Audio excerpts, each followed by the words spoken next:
Episode number 130 की starting होती है और टिंग को हाँ कहता है। देख निंगशी कुछ होती हुई कहती है, बॉस आप बहुत ही ज्यादा अच्छे हैं। और फिर टिंग उसी कहता है, लेकिन अगर तुम स्क्रीन टेस्ट में फेल हो गई तो मैं तुम्हारी कोई भी मदद नहीं करूंगा। और फिर सिंसिफ क्षेत्र में फू हुआ टेम्पल दिखाया जाता है, जहाँ पर एक लेडी कह रही होती है, मास्टर क्या आप ये देखने में मेरी मदद कर सकते हैं। और उसमें डेट ऑफ बर्थ लिखी हुई होती है। और फिर वो ओल्ड मैन कहता है भाग्य, और उसे ये कहता है, देख वो लेडी हैरानी सी कहती है, मास्टर क्या हुआ, क्या मेरी डेट में कुछ गड़बड़ है।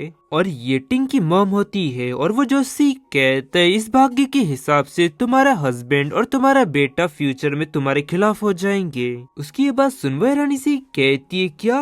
और फिर शिफ्ट वही दूसरी तरफ निंगशी ज्वेलरी शॉप में होती है और वहाँ पर सेलर कह रहा होता है, लेडी आपको क्या चाहिए। तो फिर निंगशी उससे कहती है, मेरी जो ग्रैंड माँ है वो 70 ईयर ओल्ड हो चुकी है और उनके लिए मुझे एक अच्छा सा जेड ब्रेसलेट चाहिए। तो वो सेलर कहता है, हाँ बिल्कुल हमारे पास है, ये देखिए। और फिर निंगशी कहती है, इसकी कीमत क्या है। तो फिर वो सेलर कहता है, ये सभी ब्रेसलेट की कीमत अलग अलग है, ये लगभग 2 मिलियन के है। और ये प्राइस सुन वो उनसे कहती है, क्या इससे सस्ता कुछ मिल सकता है। और उसे मना करता है। देख वो सेलर गुस्सा हो जाता है और उसे कहता है, अगर ऐसा है तो मैं तुमको दूसरी दुकान पर जाने का सुझाव दूंगा, क्योंकि हमारे यहाँ सस्ती चीजें नहीं मिलती। और फिर तभी वहाँ पर शीमो एंटर होती है और उसकी दोस्त या मैनेजर जो कोई भी है वो उससे कहती है, बॉस यहाँ पर तो कोई भी नहीं है। और उसके पास शॉप ओनर आती हुई कहता है, आपका स्वागत है मिस शीमो, मैं आपको इस दुकान का सबसे अच्छा प्रोडक्ट दिखाता हूँ। और कोई जल्दी जाकर मिस के लिए कोई चाय लेकर आओ और ध्यान रखो कि गुआंग यिंग टी ही लाना।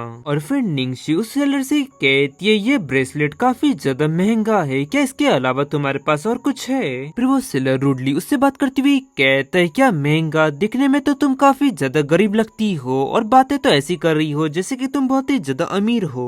और वहीं दूर से एक व्यक्ति उन्हें देख रहा होता है और फिर वो व्यक्ति टिंग को कॉल करता है और उससे कहता है, हेलो टिंग, मैंने सुना है कि तुम बिजनेस में हो, है ना। और मैं तुमको एक इन्फॉर्मेशन देना चाहता हूँ कि तुम्हारी पीठ पीछे तुम्हारी वुमन को धमकाया जाता है। ये सुन टिंग हैरानी से उससे कहता है, वो इस वक्त कहाँ है। और फिर वो अपने व्यक्ति से कहता है, चेंग फेंग इधर आओ। और वहीं वो सेलर निंगशी से कह रहा होता है, मिस हम ये प्रोडक्ट बिल्कुल भी नहीं बेचेंगे।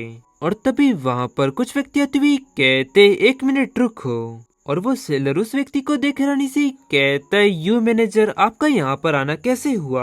और वो यू मैनेजर निंगशी के पास जाकर उससे कहता है, मिस क्या आप ये जेट नेकलेस खरीदना चाहती है, तो फिर मैं आपकी मदद करूंगा। मिस आप इन प्रोडक्ट पर एक नजर डालिए, ये आपके लिए एकदम परफेक्ट रहेगा और ये आप पर काफी ज्यादा जचेगा भी। और फिर उन ब्रेसलेट में से निंगशी को एक ब्रेसलेट पसंद आता है और वो उससे कहती है, मुझे ये पसंद है, लेकिन मुझे लगता है कि इसकी लगभग कीमत $1.5 मिलियन होनी चाहिए। और उसकी बात सुन वो व्यक्ति उससे कहता है, इत्तेफाक से इसकी कीमत 1.5 मिलियन ही है, लेकिन मैं आपको इस पर 20% डिस्काउंट दूंगा।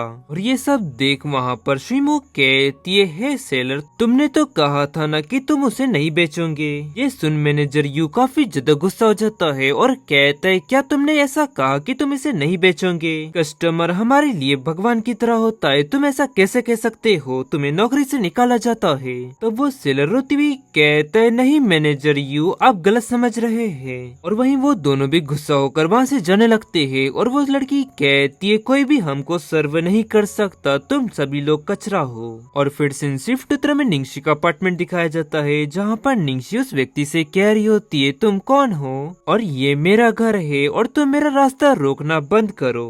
और गाइस इसी के साथ ये एपिसोड यहाँ एंड होता है। पसंद आया तो लाइक एंड सब्सक्राइब जरूर करें। मिलता है आपको जल्दी नेक्स्ट एपिसोड में।